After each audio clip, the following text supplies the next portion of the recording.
이건 미국 남북 전쟁을 할 때 있었던 일이라고 하는데요. 링컨 대통령하고 당시 군 참모총장하고 무슨 일로 의견의 충돌이 있었다고 그래요. 그런데 링컨이 고집 피우다가 결국 이제 밀어붙여서 자기 뜻대로 일을 추진을 했습니다. 그런데 일이 실패로 돌아간 겁니다. 잘못됐던 거죠. 그래서 링컨이 그 참모총장한테 미안하다고 사과 편지를 써가지고 자기 비서를 통해가지고 보냈다고 그래요. 참모총장이 링컨한테서 이제 사과 편지를 받고 읽고 나서 멍청한 자식 그러더랍니다. 이 비서가 갔다 오니까 링컨이 불러가지고 참모총장이 뭐라고 합니까? 여러분 비서가 대답할 수 있겠어요? 쭈삣쭈삣거리고 그러니까 괜찮으니까 그대로 한번 얘기해 보라고. 그랬더니 멍청한 자식 그럽디다 그렇게 얘기를 했어요. 그랬더니 이 말을 듣고 링컨이 크게 웃으면서 이 참모총장이 사람 하나는 제대로 보는 사람이구만 그러면서 크게 웃었다고 그래요. 사실 사람이 이 정도 배포는 있어야 큰 인물을 될 수 있습니다. 링컨은 자기 실수를 인정했기 때문에 어떤 비난을 들어도 그 말에 상처를 받거나 마음이 흔들리지 않았습니다. 여기 링컨처럼 어떤 말을 들어도 마음이 요동하지 않고 내적 평강을 유지할 수 있는 사람, 이런 사람이 성숙한 사람이고요, 또 가장 복된 사람이라 할 수 있습니다. 여러분 오늘 우리 본문을 깊이 묵상해 보면 정말 이런 놀라운 평강을 누리며 살아갈 수 있는 삶의 비결들이 기록되어 있습니다. 여러분 내적인 평강과 참된 기쁨을 원하십니까? 그렇다고 하면 먼저 이해하는 것보다 인정하는 것이 더 중요합니다. 이해하는 것보다 인정하는 것. 폴 뚜르니에라고 하는 아주 유명한 심리학자가 있습니다. 이분이 자기 친구가 이제 임종을 맞이하게 돼가지고 찾아갔어요. 갔더니 이 친구가 폴 뚜르니에에게 폴, 나는 사실 아직도 이해하지 못하는 것이 있어. 그러면서 이제 무슨 얘기를 하려고 하는데 이제 기력이 너무 쇠해져가지고 말을 잇지 못하고 있었습니다. 그때 뚜르니에가 그렇게 얘기했다고 그래요. 여보게, 세상에서 가장 중요한 것은 이해하는 것이 아니라 인정하는 것이네. 그렇게 대답을 했다고 그래요. 그랬더니 이 사람이 조금 있다가 고개를 끄덕거리면서 맞아, 인정하는 것이지. 그러면서 이제 임종을 맞이했다고 그래요. 여러분 사람에게 이해력보다 더 필요한 것은 인정력입니다. 인정하는 것, 그것이 사실은 훨씬 더 필요해요. 신앙생활도 그렇죠. 여러분 우리가 하나님을 다 이해합니까? 하나님께서 하시는 일을 이해합니까? 그래서 주님의 제자가 되신 겁니까? 하나님을 이해하지 못하더라도 우리는 하나님을 인정하고 하나님의 백성이 된 겁니다. 마찬가지로 다른 사람을 이해하는 것보다 더 중요한 것은 그를 있는 그대로 인정하는 것이 더 중요해요. 세상에는 이해 못할 일들이 참 많습니다. 미국은 주가 50개 정도 되어지잖아요. 그 주마다 법이 조금씩 다 달라요. 재미있는 법들이 굉장히 많이 있는데, 예를 들면 알래스카에서는요, 거기 이제 북극 곰들이 많잖아요. 그래서 곰을 총으로 쏴 죽이는 거는 괜찮은데요, 곰이 주무시고 계시는데 사진 찍으려고 깨우는 거는 불법이라고 그래요. 쏴 죽이는 건 괜찮은데 곰을 깨우는 건 불법이라고 그래요. 또 그 클린턴이 주지사로 있었던 아칸소 주에서는요, 남편이 아내를 때려도 괜찮은데 한 달에 한 번 이상 때리면 안 된답니다. 그러니까 때릴 때 날짜 계산을 잘 하고 때려야 됩니다. 참 별꼴이죠. 미시간 주에서는요, 아내가 남편의 허락을 받지 않고 머리카락을 자르면 불법이랍니다. 세상에. 여러분 미장원 가실 때 이제 남편한테 허락 받고 가시길 바랍니다. 노스캐롤라이나에서는요, 음정을 맞지 않게 노래 부르면 불법이랍니다. 오늘 여러분 가운데 불법을 행한 사람들이 많이 있었습니다. 네, 다 알아요. 음정이 틀리면은 불법이라는 거예요. 노스캐롤라이나 노래 못하는 사람은 당최 거기 가서 살면 안 됩니다. 오하이오주에서는요 5명 이상의 여자가 한 집에서 살면 불법이랍니다. 옛날에 7공주, 8공주 뭐 나왔던 시절에 다 불법입니다. 5명 이상 한 집에서 여자가 살면 안 돼요. 어쩌다가 이런 법이 생기게 되었는지 거기서 살아보지 않고 어떻게 이해할 수 있겠습니까? 그런데 여러분, 내가 이해할 수 없다고 해서 그 법을 안 지켜도 됩니까? 이해하는 것보다 더 중요한 것은 인정하고 따라주는 것이죠. 사람은 인정을 받을 때 가장 행복을 느껴요. 예를 들어 가지고 딸들이 아빠, 나는 커서 아빠 같은 사람 만나서 시집 갈 거야. 그러면 아빠가 좋아가지고 그 딸을 위해서 뼈가 부서져라 일을 해도 신이 나죠. 자기 딸한테 인정받으면 힘이 나는 겁니다. 다른 사람을 인정하려고 하면은요, 적어도 그 사람보다는 마음이 크고 넓어야 됩니다. 그러지 아니하고 그를 인정할 수가 없어요. 그를 품을 수가 없는 겁니다. 오늘 본문 10절에 보시면 내가 이스라엘 집과 맺을 언약이 이것이니 내 법을 그들의 생각에 두고 그들의 마음에 이것을 기록하라 그랬어요. 하나님의 생각, 하나님의 마음을 품어야 다른 사람을 인정할 수 있는 겁니다. 하늘보다 높고 바다보다 넓은 하나님께서 받아들이지 못할 사람이 어디 있겠습니까? 이런 의미에서 교회도 그렇고 교인도 그렇고 품지 못할 사람이 없어야 됩니다.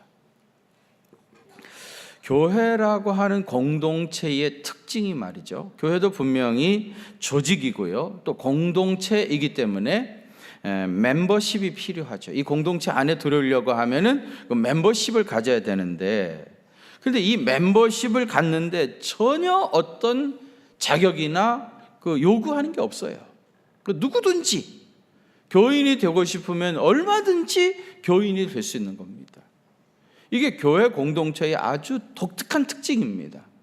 예를 들면 내가 어느 대학에 들어가고 싶다, 그 대학 학생이 되고 싶다고 해가지고 자기 마음대로 그 대학의 학생이 될 수 있는 게 아니잖아요.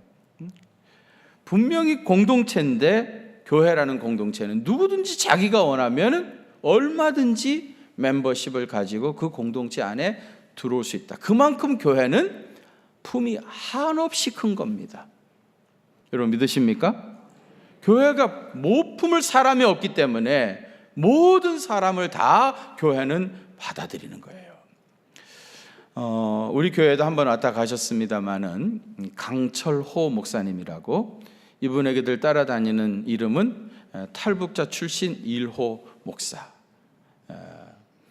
근데 이분이 지금 이제 남한에서 이제 탈북자 출신의 목사님들이 적잖이 많이 생겼어요. 그래가지고 이제 북한 기독교 총연합회라고 이제 이름을 만들어가지고 북기총 대표이기도 하신데, 이분이 이제 탈북을 해가지고 중국에서 돌아다니다가 신변의 위협을 많이 느끼니까 누가 그러더랍니다. 교회에 가면은 생명을 보호받을 수 있다. 그래가지고 그 이야기를 듣고 이분이 저 심양에 가면은요 서탑교회라고 있어요.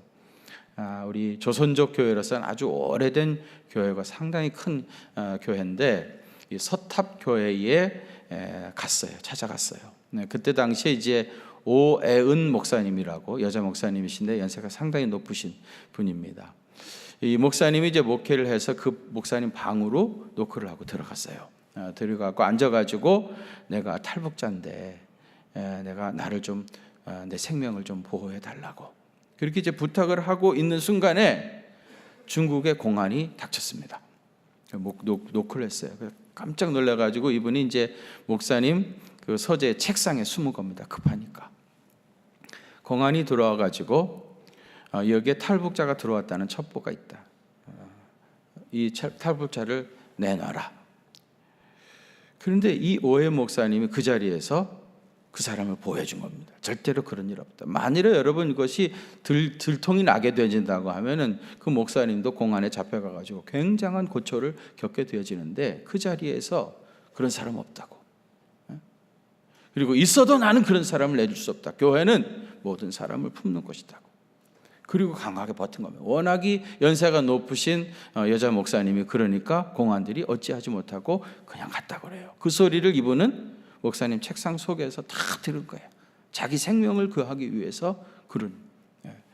그래서 이분이 거기서 큰 감동을 받고 하나님이 내 생명 살려주시면은 나도 저 오해원 목사님 같은 분이 되어서 많은 죽어가는 사람을 살려내겠다고.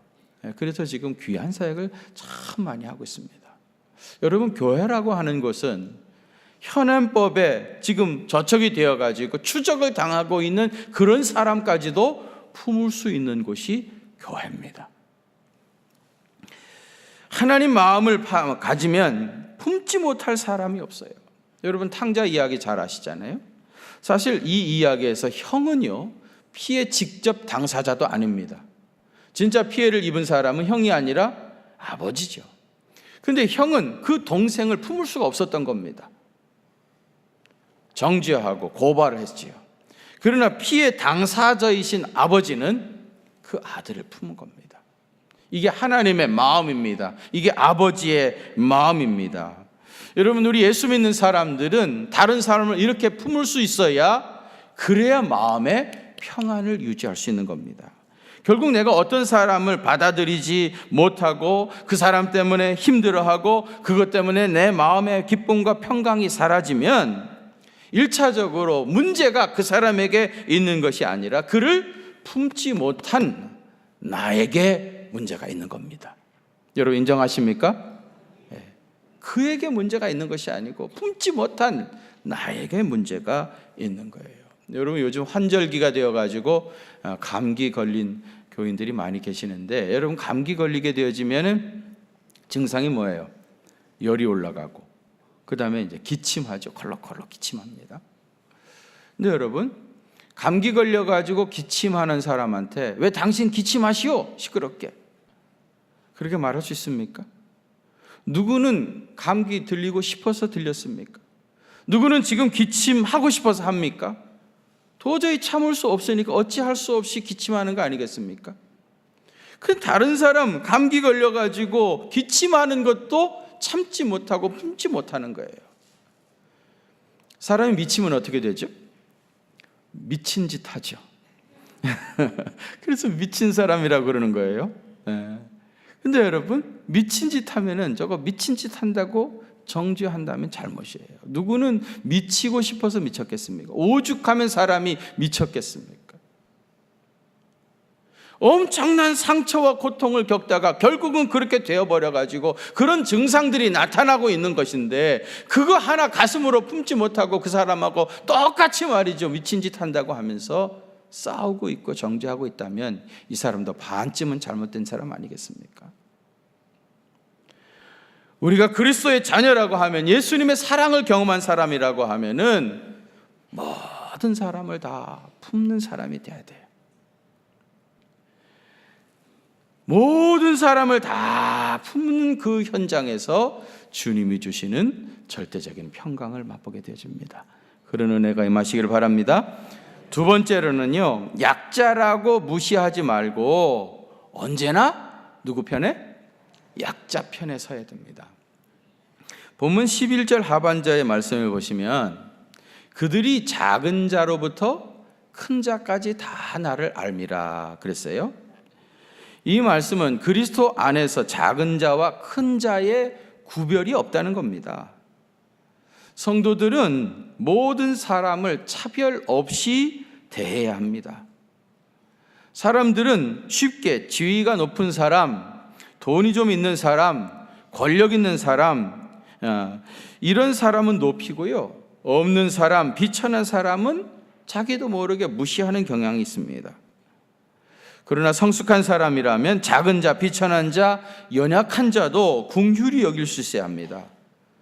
주님께서 분명히 작은 자들 중에 하나라도 실족해 하지 말라 그렇게 말씀하셨어요.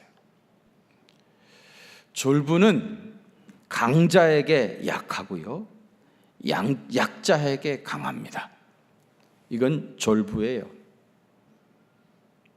그러나 진정한 대장부는요, 강자에게는 더욱 강하고 약자에게 더욱 약해질 수 있는 사람이 진정 대장부입니다. 여러분, 우리 시대의 가정에서 약자가 누굽니까? 여러분 집에 약자가 누굽니까? 70세 이상 되신 분들은 집안의 약자가 어머니였습니다. 아내였습니다. 옛날 우리 시대 어머니들은요, 그야말로 시집살이, 그 엄청난 시집살이를 하시고, 그리고도 남편한테 한마디 말을 못했어요.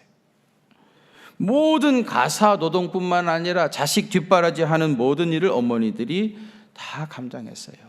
그야말로 한많은 시대에 태어나가지고 하늘 가슴에 품고 한평생을 살아오신 분들이에요.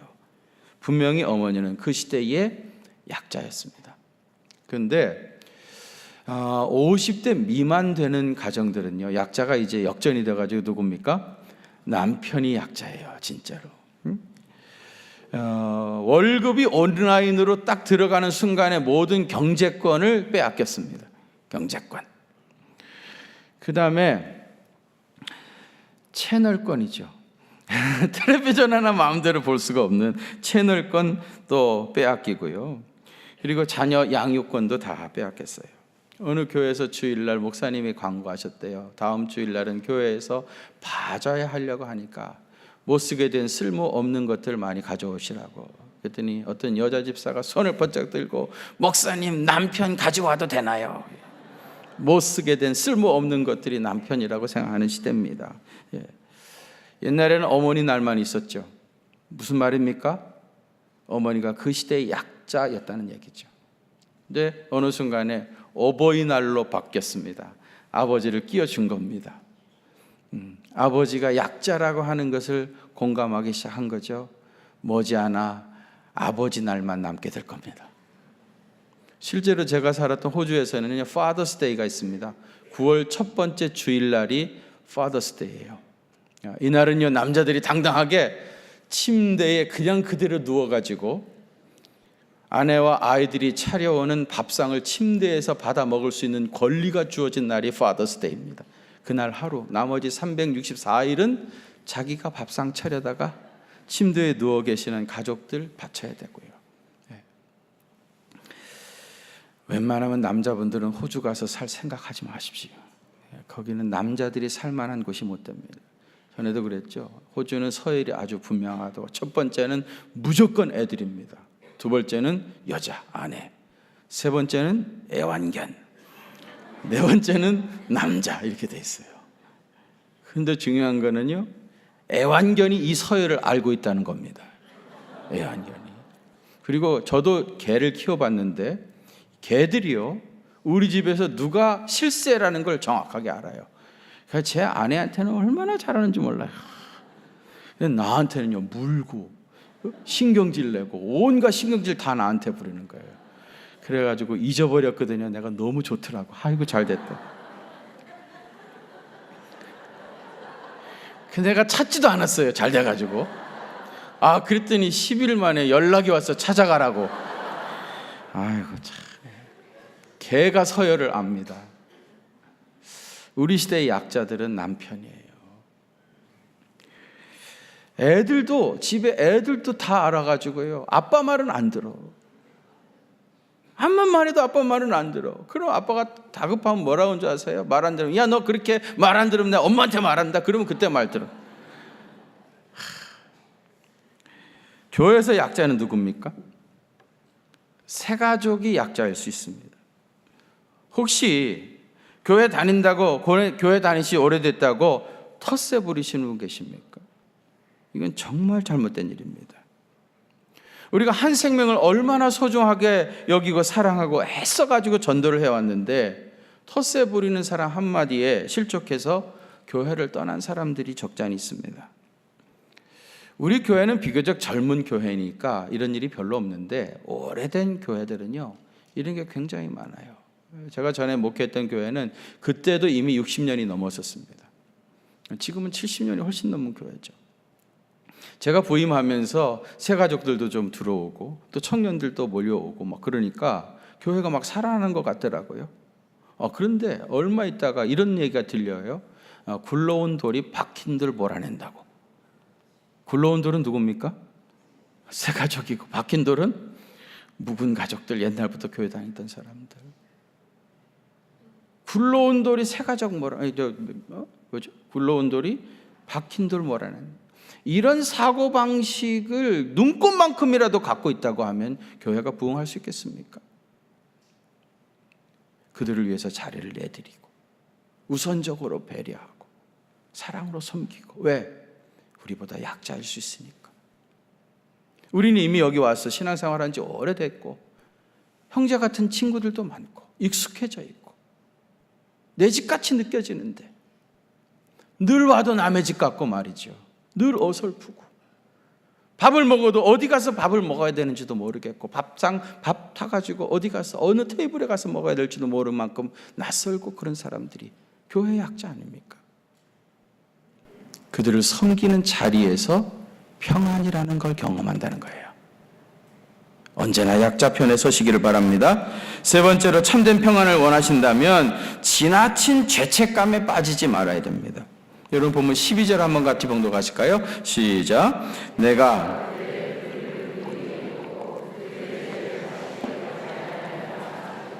아멘. 여러분, 내가 그들의 불의를 긍휼히 여기고 잘못했다는 거 다 알지만은 긍휼히 여기고 그들의 죄를 다시 기억하지 아니하겠다. 다시는 그들의 죄를 기억하지 않겠다는 거예요. 하나님은 예수 그리스도 안에서 우리의 죄를 사하시고 다시는 그 죄를 기억하지 않으시는 분입니다. 과거 내가 저지른 그 어떤 큰 죄보다도 하나님의 은혜는 훨씬 더 큽니다. 그래서 우리가 전심으로 회개하면 하나님은 우리의 모든 죄와 허물을 완전히 다 용서하십니다. 그리고 영원토록 기억하지 않습니다. 여러분 이걸 믿으시길 바랍니다. 성 프란시스가요, 하나님을 묘사하면서 하나님은 지우개를 가지고 계신 분으로 묘사를 했어요. 무슨 뜻입니까? 하나님은 우리의 모든 죄를 영원히 지우신다는 뜻입니다.